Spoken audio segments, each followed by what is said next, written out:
Mari kita membuka di dalam Markus pasal yang ke-8 ayat 11 sampai ayat yang ke-26. Markus pasal 8 ayat 11 sampai 26 saya akan bacakan bagi Bapak Ibu dan saudara sekalian.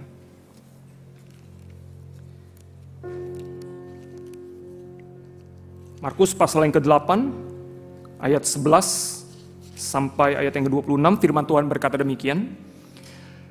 Lalu muncullah orang-orang Farisi dan bersoal jawab dengan Tuhan Yesus. Untuk mencobai dia, mereka meminta daripadanya suatu tanda dari sorga. Maka mengeluhlah Yesus dalam hatinya dan berkata, "Mengapa angkatan ini minta tanda? Aku berkata kepadamu, sesungguhnya kepada angkatan ini sekali-kali tidak akan diberi tanda." Lalu Tuhan Yesus meninggalkan mereka dan dia naik pula ke perahu dan bertolak ke seberang. Kemudian ternyata murid-murid Yesus lupa bawa roti. Hanya satu saja yang ada pada mereka di dalam perahu. Lalu Yesus memperingatkan mereka, dia berkata, "Berjaga-jagalah dan awaslah terhadap ragi orang Farisi dan ragi Herodes." Maka mereka berpikir-pikir seorang kepada yang lain, itu dikatakannya karena kita tidak punya roti. Dan ketika Yesus tahu apa yang mereka perbincangkan, lalu dia berkata, "Mengapa kamu memperbincangkan soal tidak ada roti? Belum juga kamu faham dan mengerti, telah degilkah hatimu? Kamu punya mata, tidakkah kamu lihat? Dan kamu punya telinga, tidakkah kamu mendengar? Tidakkah kamu ingat lagi pada waktu aku memecah-mecahkan 5 roti untuk 5.000 orang itu? Berapa bakul penuh potongan-potongan roti kamu kumpulkan?" Jawab mereka, 12 bakul. "Dan pada waktu 7 roti untuk 4.000 orang itu, berapa bakul penuh potongan-potongan roti kamu kumpulkan?" Jawab mereka, 7 bakul. Lalu kata Yesus kepada mereka, "Masihkah kamu belum mengerti?" Kemudian tibalah Yesus dan murid-muridnya di Betsaida. Di situ orang membawa kepada Yesus seorang buta dan mereka memohon kepadanya supaya ia menjamah dia. Yesus memegang tangan orang itu dan membawa dia keluar kampung. Lalu ia meludahi mata orang itu dan meletakkan tangannya atasnya dan bertanya, "Sudahkah kau lihat sesuatu?" Orang itu memandang ke depan lalu dia berkata, Aku melihat orang sebab mereka melihat mereka berjalan-jalan tetapi tampaknya seperti pohon-pohon." Yesus kedua kali meletakkan lagi tangannya pada mata orang itu. Maka orang itu sungguh-sungguh melihat dan telah sembuh. Sehingga ia dapat melihat segala sesuatu dengan jelas. Sesudah itu Yesus menyuruh dia pulang ke rumahnya dan berkata, "Jangan masuk ke kampung." Demikian jauh pembacaan firman Tuhan bagi kita sekalian. Bapak Ibu Saudara, kalau kita ditanya siapakah Allah bagi kita secara pribadi, ya, atau di dalam konteks atau perikop yang kita baca ini, siapakah Tuhan Yesus bagi kita masing-masing secara pribadi? Mungkin secara otomatis tanpa kita sadari kita langsung begitu ya, recall gitu ya, teringat dengan pelajaran-pelajaran yang pernah kita dapatkan di kelas katekisasi.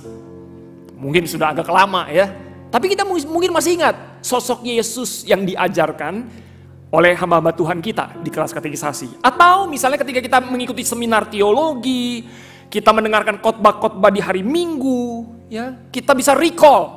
Ketika kita ditanya siapakah Yesus bagi kamu, siapakah Allah bagi kamu, kita recall, oh Yesus Allah itu baik, kasih, penuh belas kasihan, sabar, rela berkorban, dan macam-macam lah kita bisa sebutkan. Dan bahkan Bapak Ibu Saudara, kita tuh bisa menjelaskan lebih banyak lagi sosok Yesus itu melalui tulisan Injil yang ada di dalam Alkitab. Kita bisa temukan itu. Nah, tetapi pertanyaan yang pentingnya adalah begini Bapak Ibu Saudara. Benarkah gambaran sosok daripada Tuhan Yesus atau Allah di dalam Alkitab ini yang kita kenal secara pribadi? Sosok Allah atau Yesus di dalam Alkitab ini yang bertahta di hati kita, yang mempengaruhi segala keputusan-keputusan di dalam hidup kita, yang menemani, yang kita rasakan menemani kita di dalam segala pergumulan-pergumulan hidup kita. Apakah Yesus dan Allah yang demikian? Kenyataannya banyak orang Kristen memiliki gambaran Yesus Alkitab itu hanya seperti sebuah konsep. Sebuah konsep, sebuah pengetahuan saja begitu. Justru hidupnya lebih banyak dibentuk dan dikendalikan oleh faktor-faktor lain di luar daripada firman Tuhan. Yaitu apa? Relasi dengan orang, atau lewat pengalaman sehari-hari dengan orang. Mungkin boleh dibantu ya, saya lupa bawa clippernya. Thank you. Misalnya contoh Bapak Ibu Saudara, bagaimana kita, atau dengan kata lain kita membentuk gambaran Yesus atau Allah itu sesuai versi kita. Itu yang seringkali terjadi. Jadi bukan menurut versi Alkitab yang kita pegang, yang kita ingat, yang kita pahami, yang ada di dalam hati kita begitu. Tetapi versi diri kita sendiri. Itu yang seringkali tanpa kita sadari, dan itu kita dapatkan berdasarkan relasi kita dengan orang atau pengalaman hidup sehari-hari. Misalnya Bapak Ibu Saudara, ada orang-orang yang memiliki seorang papa di bumi itu sangat baik, sangat perhatian, sangat sabar kepada dia. Maka sebenarnya gambaran Allah sebagai Bapa yang baik itu sangat mungkin terjadi, ada di dalam pemahaman dia. Kenapa? Karena dia mencocokkan yang dia alami di dalam relasinya dengan papanya di bumi. Oh, Allahku juga baik. Tapi sebaliknya Bapak Ibu Saudara, ketika papanya di bumi itu sangat jahat, kasar, tidak peduli kepada dia, maka sebenarnya yang bertumbuh di dalam pengertian gambaran Allahnya itu akan bertumbuh juga secara negatif. Dia akan mulai berpikir, kayaknya Allahku juga gak sebaik yang kupikir. Karena dia mengalami secara nyata di bumi. Jadi dia mencoba untuk mengkorelasikan gambaran Allah itu berdasarkan pengalaman sehari-hari atau relasi dengan sesama. Atau misalnya kalau contoh lain, misalnya di dalam pergumulan sakit kita, ketika dokter itu berhasil ya menyembuhkan penyakit kita.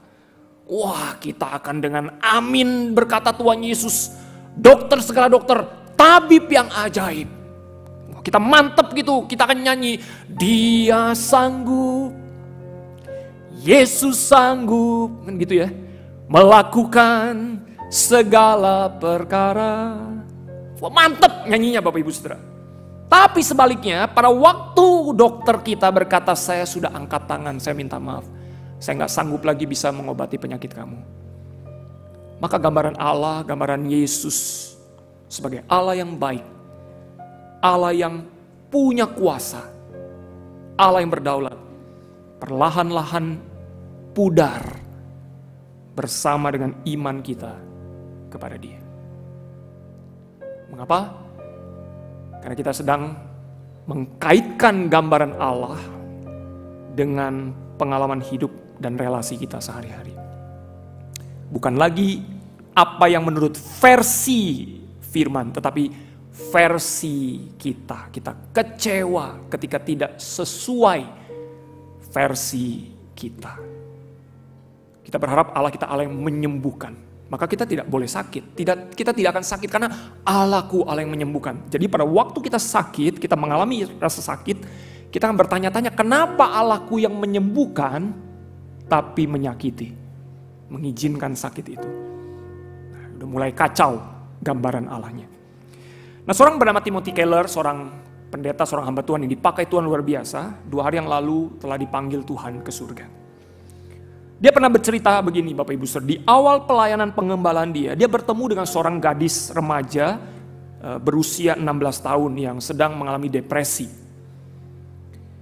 Ketika itu Tim Keller mencoba untuk menguatkan, menyemangati lagi gadis ini begitu. Nah, apa yang dikatakan gadis ini kepada Tim Keller? Gadis ini berkata begini, iya, saya tahu kalau Yesus itu mengasihi saya. Saya tahu kalau dia itu menyelamatkan saya. Saya tahu kalau Tuhan Yesus itu akan membawa saya ke surga. Saya tahu. Tapi, apa gunanya saya tahu semua itu kalau tidak ada anak laki-laki, satupun anak laki-laki di sekolah saya yang mau melirik saya. Yang tidak punya hati kepada saya. Tidak ada satupun. Untuk apa gunanya saya mengerti semua itu? Bapak Ibu Saudara, dia berkata bahwa dia tahu semua kebenaran tentang menjadi seorang Kristen. Tapi itu tidak cukup bagi dia untuk menghibur dia. Gak cukup. Perhatian seorang anak laki-laki di sekolahnya jauh lebih menghibur bagi dia. Jauh lebih memberi semangat, lebih mendatangkan kegembiraan dan harga dirinya daripada kasih Kristus kepada dia. Tim Keller berkata, ini cukup normal, respon yang cukup normal untuk seorang gadis remaja, apalagi yang sudah terpengaruh gitu ya oleh keduniawian. Maka sebenarnya Tim Keller di akhir daripada hidup dia masih bergumul bagaimana bisa menjelaskan dengan terang iman Kristen yang benar, yang baik, yang relevan kepada anak-anak remaja. Karena dia tahu ini krusial sekali di usia-usia mereka. Nah, Tim Keller berkata, inilah kenyataannya bagaimana hati kita bekerja. Seringkali kita menganggap cinta Kristus kepada kita adalah sebuah konsep yang abstrak. Sementara cinta orang lain itu nyata di hati kita. Bapak Ibu Saudara, sebenarnya di dalam Alkitab, pribadi Allah atau Kristus itu bukanlah konsep yang asing atau yang abstrak bagi manusia. Penulis Alkitab sebenarnya menggambarkan Allah itu melalui kehidupan sehari-hari. Banyak sekali bertaburan di seluruh Alkitab. Kenapa dipakai kehidupan sehari-hari, pengalaman sehari-hari? Kenapa? Karena bisa dipahami begitu. Bisa dipahami dan begitu dekat di hati manusia. Misalnya Allah itu digambarkan sebagai raja yang memerintah, gembala yang baik, gunung batu yang kokoh tidak tergoyahkan, pejuang di dalam pertempuran, seperti seekor induk ayam yang melindungi anaknya, air hidup, jalan, terang, bahkan seperti pakaian yang bisa kita kenakan. Jadi gambaran Allah atau Yesus di dalam Alkitab itu Bapak Ibu Saudara telah diberikan begitu berlimpah dan begitu relevan sebenarnya di dalam kehidupan kita. Tetapi memang kita harus mengakui bahwa dosa telah membuat kita menciptakan gambaran menurut versi kita sendiri. Gambaran Allah menurut versi kita sendiri. Yang menyenangkan, yang kita inginkan, yang cocok dengan kita gitu. Kalau enggak, kita enggak mau terima gitu, gambaran Allah. Tapi menurut versi kita. Bapak Ibu Saudara, kita sebenarnya sedang jatuh ke dalam mengkerdilkan Allah itu sendiri. Ada satu kenyataan yang harus kita terima Bapak Ibu Saudara, yaitu apapun versi Allah yang coba kita buat dan kita ciptakan terus-menerus di dalam diri kita, kita perlu tahu satu hal, bahwa Allah kita, Tuhan kita, Yesus Kristus, tetaplah Allah sebagaimana Dia ada. Dia tidak akan pernah menjadi apa yang kita inginkan, tidak.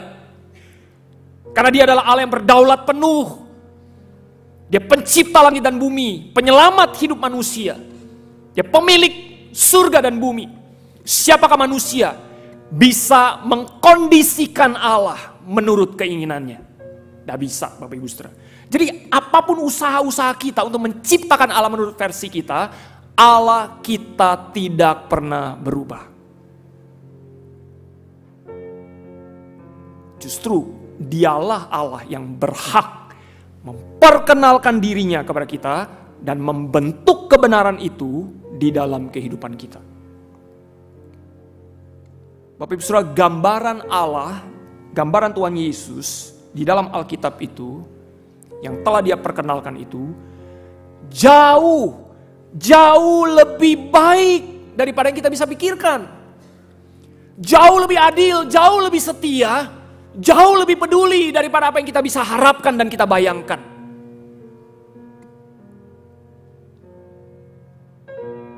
Kalau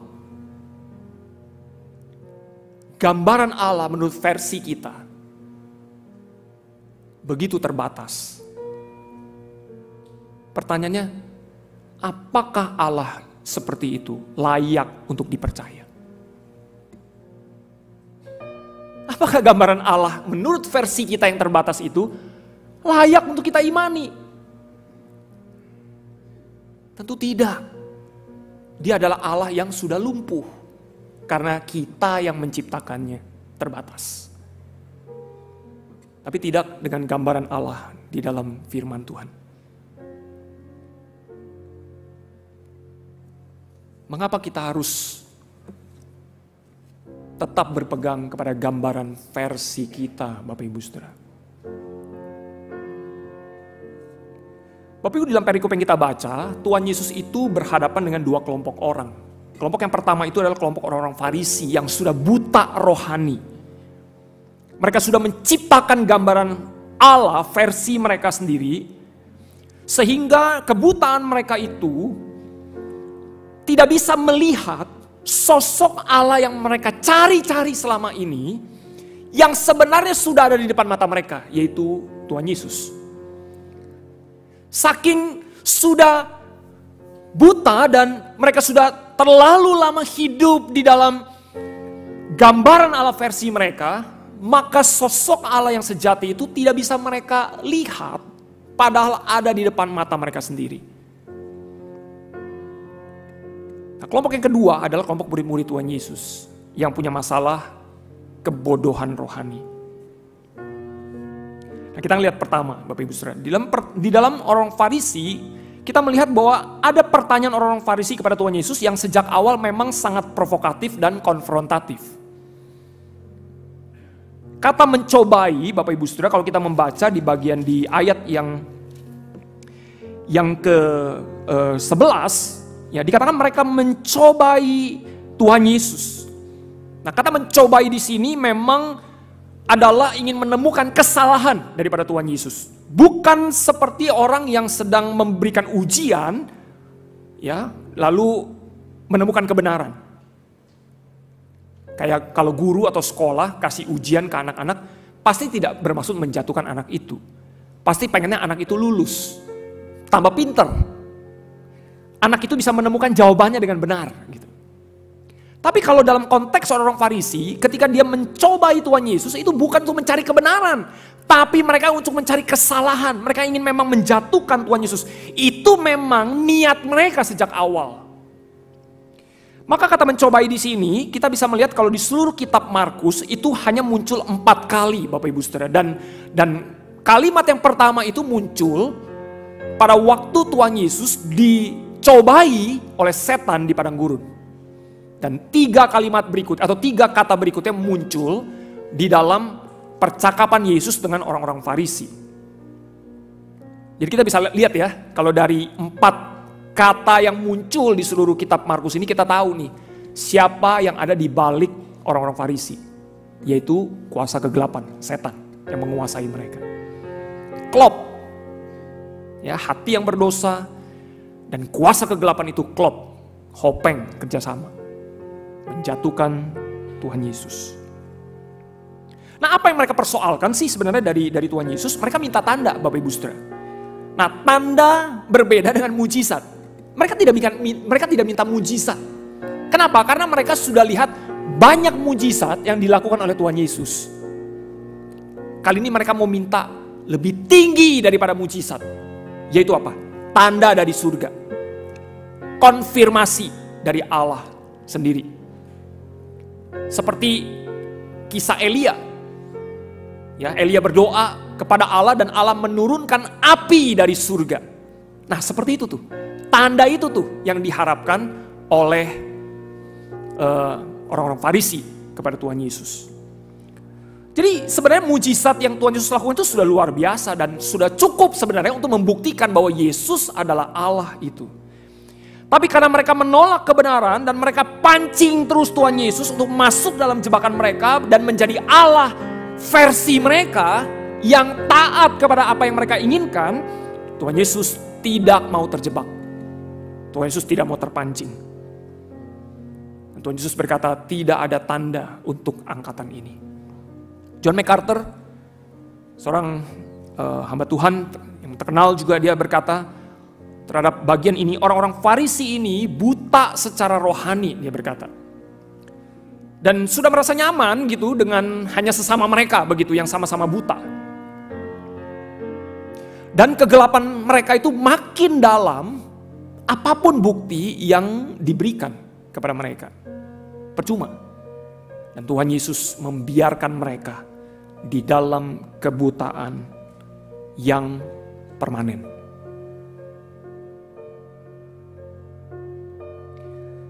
Bapak Ibu, seorang dokter mata spesialis operasi katarak bernama Rupal Morzaria.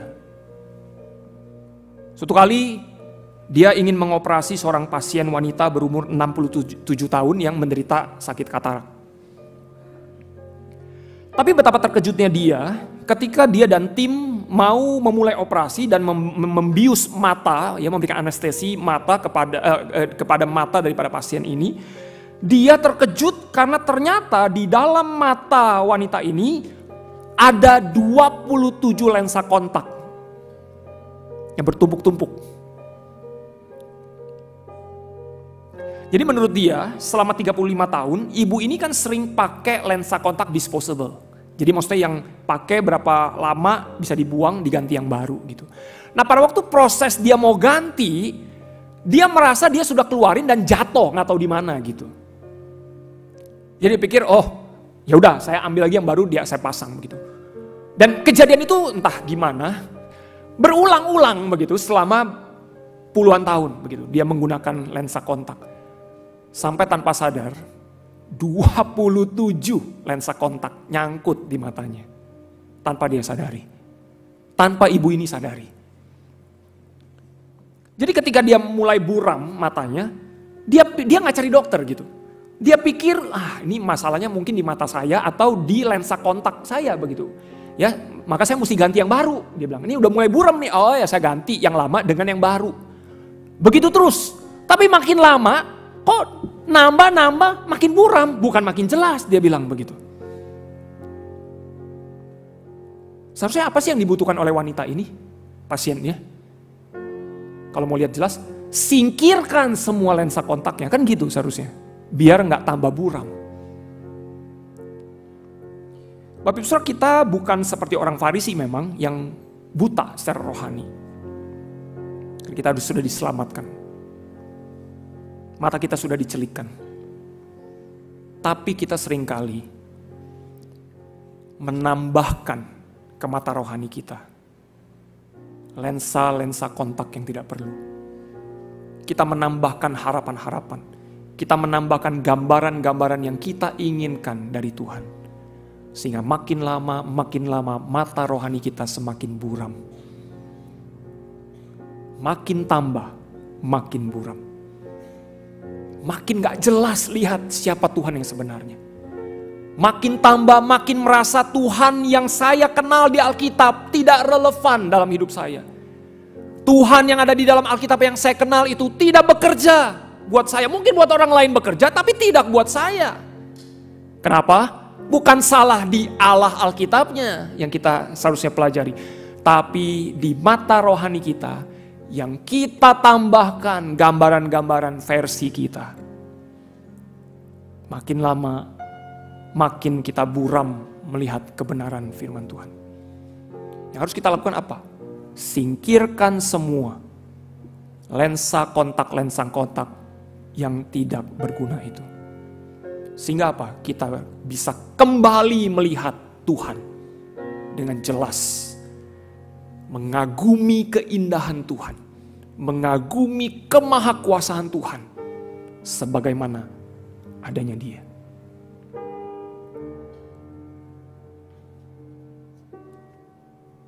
Bapak Ibu Saudara, murid-murid Tuhan Yesus bodoh secara rohani. Kita masuk yang kedua. Mereka tidak sadar kondisi mereka yang sebenarnya. Ayat 17 dikatakan hati mereka itu degil. Degil itu kalau dalam bahasa aslinya, dalam bahasa Yunani itu bisa keras seperti batu, bisa juga bodoh. Seperti tidak berpengertian gitu. Nah, cuma lebih celakanya lagi begini Bapak Ibu Saudara.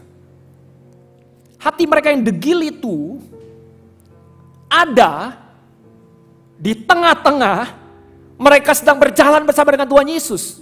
Jadi ketika mereka pikir, nah ini berbahayanya, adalah ketika mereka itu berpikir saya sedang berjalan bersama Yesus. Saya punya relasi langsung, kontak langsung dengan Tuhan Yesus. Mereka menganggap bahwa ketika mereka pergi mengikut Yesus di dalam pelayanan misi, di dalam pelayanan sosial, mereka merasa sudah baik hidup mereka bersama dengan Tuhan Yesus. Padahal sesungguhnya hidup mereka, gambaran mereka tentang Allah itu bukan seperti yang Tuhan inginkan. Nah, itu celaka. Banyak orang Kristen kelihatan rohani, kelihatan mengikut Kristus, tapi sesungguhnya matanya sedang buram, mata rohaninya sedang buram dengan berbagai macam gambaran yang dia ciptakan sendiri. Maka hasilnya apa? Nggak nyambung ketika Tuhan ngomong. Nggak nyambung. Tuhan bilang begini, berjaga-jagalah dan awaslah terhadap ragi orang Farisi dan ragi Herodes. Bapak Ibu, ragi itu kita tahu adalah semacam bakteri yang bisa membuat adonan roti itu mengembang. Nah, di dalam pengertian Alkitab, ragi itu adalah gambaran dosa, gambaran kejahatan, gambaran kuasa gelap. Kalau di dalam Lukas pasal 12 ayat pertama, dengan jelas ragi Farisi itu adalah dituliskan kemunafikan. Sedangkan ragi Herodes, kalau kita baca di dalam Matius pasal 16 ayat yang ke-6, itu disebut ragi Saduki. Jadi Herodes itu dengan Saduki disamakan begitu. Dan kita tahu golongan Saduki itu adalah golongan yang sangat dekat sekali dengan pemerintah Romawi yang sangat hidupnya materialistis dan duniawi.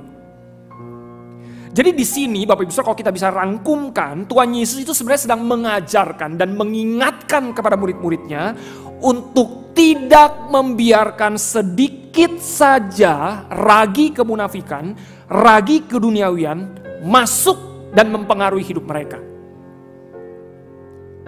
Karena sedikit saja ragi itu masuk, mereka biarkan masuk dalam hidup mereka, ragi kemunafikan, keduniawian itu, maka rusaklah seluruh kehidupan yang baik yang Tuhan jadikan di dalam hidup mereka. Jadi ini bukan masalah roti, kata Tuhan Yesus. Aduh, kamu gak ngerti ya. Ini bukan masalah roti. Ini masalah imanmu yang harus bertumbuh, yang harus menolak ragi kemunafikan dan keduniawian. Yang harus berhati-hati. Jangan sampai terjebak. Jangan membiarkan hidup kita dipengaruhi. Bapak Ibu Saudara, apakah kita lebih baik daripada murid-murid dalam hal ini? Saya rasa tidak. Banyak kali kita juga tumpul secara spiritual, kan? Tumpul.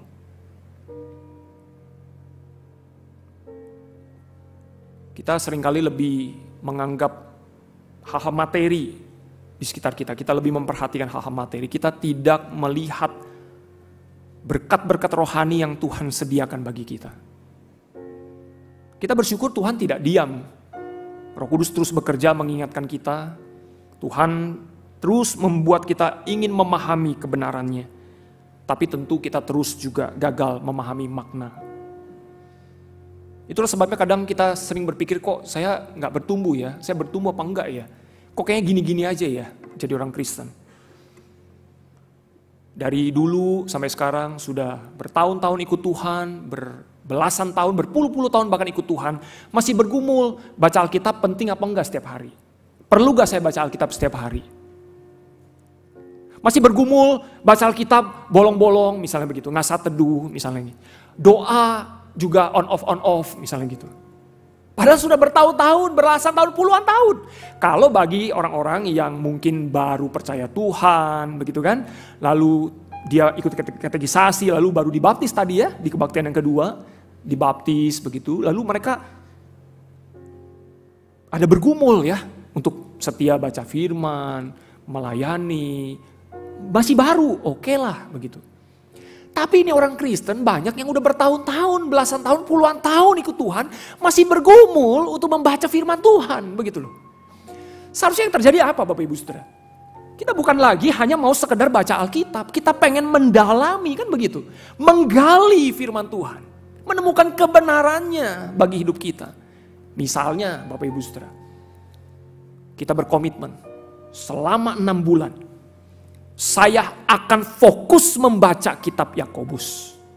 Kan gitu seharusnya. Selama 6 bulan saya akan fokus khusus mendalami kitab Yakobus. Saya pengen tahu apa ini isi Yakobus.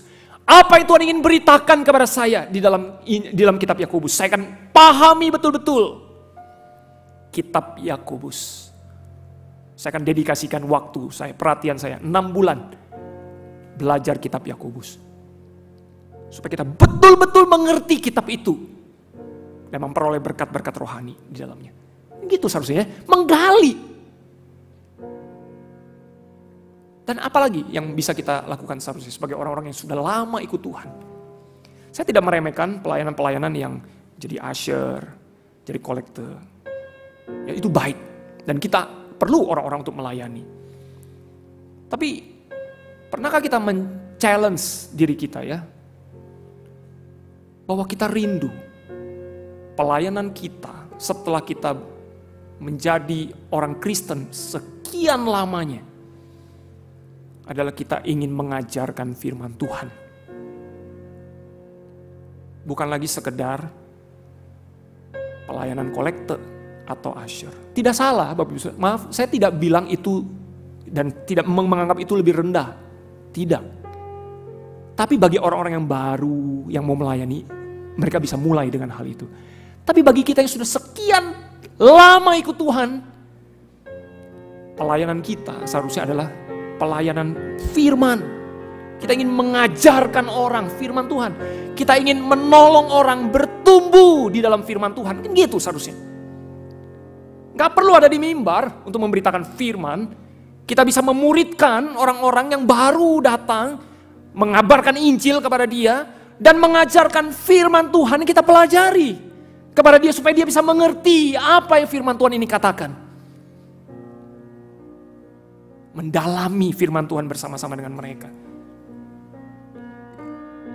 Itu seharusnya menjadi kerinduan kita. Mengajarkan firman Tuhan kepada anak-anak kita, kepada teman, sahabat, orang-orang yang kita kenal.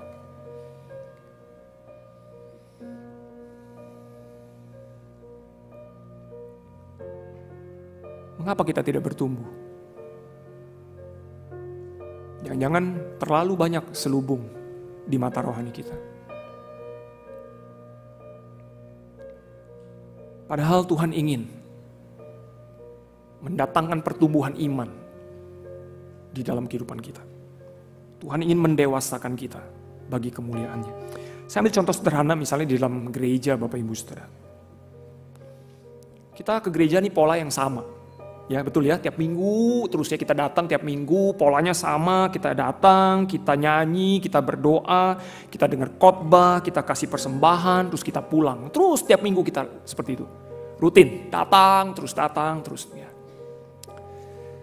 Tapi pernahkah kita berhenti sejenak dan kita mulai berpikir, kalau kita bisa pergi saja ke gereja, itu adalah hak istimewa yang Tuhan berikan kepada kita. Pernah kita berpikir seperti itu Bapak Ibu Saudara? Kalau kita bisa menikmati pergi ke gereja saja adalah hak istimewa yang mungkin orang lain tidak pernah dan bahkan mungkin tidak akan pernah bisa seperti kita. Karena mereka tinggal di negara yang menganiaya kekristenan. Yang menyebut dirinya orang Kristen saja langsung dipenjara. Apalagi pergi datang ke gereja. Nggak ada gereja, mau datang kemana gerejanya juga nggak ada. Tapi pernahkah kita berpikir, waktu saya hari Minggu bisa datang, pergi aja ke gereja. Wah, itu hak istimewa yang Tuhan berikan kepada saya. Sehingga membuat kita tuh menghargai kepergian kita ke gereja. Kita nggak lagi seperti orang yang malah, aduh tiap minggu gereja lagi, ibadah lagi, males. Tapi ketika kita memahami, ini hak istimewa loh. Saya pengen ke gereja. Karena banyak orang lain tidak bisa seperti saya. Pernahkah kita berpikir sejenak bahwa Tuhan itu telah baik sekali sama gereja kita? Dia cukupkan apa yang kita butuhkan, dia sediakan segala fasilitas yang luar biasa, dia memberikan hamba-hamba Tuhan melayani kita, dia memberikan majelis yang mau melayani kita. Saya beberapa waktu lalu, ya, kita punya pos PI di GKY Nias, di Nias begitu. Waktu itu saya pelayanan di sana dan saya sangat sedih sekali melihat gereja-gereja di sana yang seperti domba-domba yang tidak bergembala. Jemaatnya banyak Bapak Ibu Saudara, tetapi para pemimpin-pemimpin rohaninya tidak mengembalakan dengan baik. Saya membayangkan coba kalau suatu saat Tuhan berkata kepada gereja kita, kepada kita, karena kalian tidak menghargai apa yang telah kuberi, maka aku akan ambil daripadamu. Dan aku akan berikan kepada gereja yang akan menghargai semua itu. Karena kita take it for granted. Semua Tuhan sediakan. Kita tidak rawat, kita tidak pelihara, kita tidak jaga, kita tidak bersyukur kepada Tuhan. Kita tidak pakai semua sumber daya ini untuk lebih menyenangkan Tuhan dan memuliakan Tuhan. Tapi kita take it for granted. Kita pikir memang sudah seharusnya Tuhan memberikan semua ini kepada saya. Tidak, Bapak Ibu Saudara. Banyak orang tidak punya privilege seperti kita. Tuhan memberkati gereja kita. Kita harus memberkati yang lain. Pernahkah kita berpikir sejenak kalau firman Tuhan yang sudah dipersiapkan, yang sudah digumulkan oleh para pengkhotbah di atas mimbar ini adalah firman Allah yang hidup dan yang berkuasa di dalam hidup kita? Pernah kita berpikir gitu? Mohon maaf, seringkali yang saya dengar dari jemaat, yang sering keluar dari mulut mereka apa? Khotbah jangan terlalu lama. Gitu kan ya? Kalau lama udah mulai gelisah. Khotbah terlalu lama ini.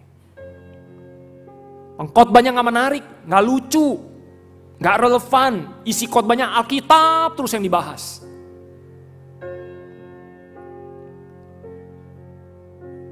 Bapak Ibu Saudara, seorang hamba Tuhan di gereja kami, dia pernah melayani di Chungko, di China. Dia pikir konteks di Chungko itu mirip sama di Indonesia. Khotbah gak usah terlalu lama. Jadi dia berkhotbah. Lumayan sebenarnya, tidak pendek-pendek juga, lama, lumayan begitu. Dan dia bilang tidak ada orang yang berkedip matanya, semua mendengarkan. Dia memberikan seminar apapun itu 1 hari, 1-2 hari saya lupa. Lalu dia mau meninggalkan tempat itu. Bapak Ibu tahu, orang-orang Chungko itu, orang-orang China itu datang kepada dia, marah-marah. Mereka ngomong apa? Musuh khotbah terlalu pendek. Musuh khotbah terlalu singkat, terlalu sedikit yang diberikan kepada kami. Kami ini sudah datang jauh-jauh dari kampung-kampung semua.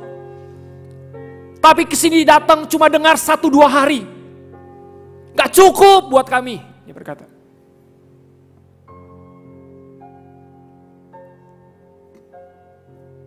Tapi kita di sini, maaf, seringkali komplain tentang firman Tuhan. Padahal firman Allah itu firman yang menguatkan, yang mengubahkan.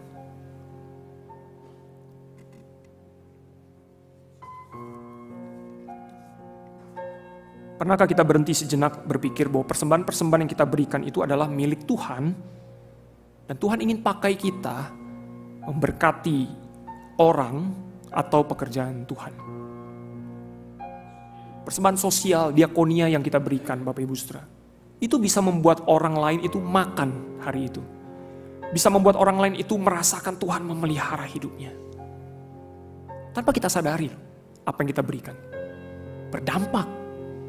Persembahan misi yang kita berikan akan memperlancar Injil itu diberitakan di mana-mana dan orang-orang dimenangkan bagi nama Tuhan.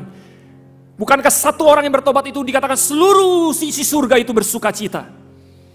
Dan melalui pelayanan misi kita, melalui uang yang kita persembahkan Bapak Ibu Saudara, kita pikir aduh, cuma paling kita buat makan McD begitu kan, udahlah saya kasih buat misi. Kita sering meremehkan persembahan-persembahan itu. Tapi persembahan itu bisa dipakai oleh Tuhan untuk menyelamatkan jiwa-jiwa yang terhilang, Bapak Ibu Saudara. Nah, kita tidak melihat esensi spiritual daripada itu. Kita hanya melihat materinya, Bapak Ibu Saudara. Seperti murid-murid yang hanya melihat roti, bukan bahaya di balik semua itu. Kita kehilangan kepekaan spiritualitas hari ini. Semua rutin. Pernahkah kita berpikir, pada waktu kita di rumah bisa punya Alkitab, itu anugerah. Saya pernah melihat sebuah foto orang di Korea Utara, beberapa berkumpul. Ternyata foto itu bukan waktu mereka di Korea Utara, itu di perbatasan China dan Korea Utara. Jadi mereka kalau mau baca Alkitab, itu mereka mesti nyebrang dulu ke perbatasan, diam-diam. Baca di situ, dalam keadaan gelap, lilin hanya satu. Alkitabnya itu bukan yang lengkap yang kita punya, sobekan-sobekan yang berhasil mereka selundupkan. Mau baca itu mesti gantian. Gantian gitu kalau mau baca. Lembaran-lembaran gitu. Dan mereka baca di kegelapan malam, hanya satu lilin di depan mereka. Dan mereka merasa haus dan lapar membaca firman Tuhan. Ada berapa banyak Alkitab di rumah kita? Ada berapa banyak apps Alkitab di handphone kita? Banyak. Tapi kita tidak baca. Bukankah seharusnya fasilitas-fasilitas yang kita miliki, kemudahan-kemudahan ini, membuat kita lebih mencintai firman Tuhan daripada mereka? Karena kita gampang dapatnya. Seharusnya kita lebih banyak baca daripada mereka. Karena mereka susah, mau bacanya susah. Kita gampang, tapi kita tidak menghargai berkat Tuhan ini. Alkitab hanya tinggal menjadi sebuah buku di rumah kita.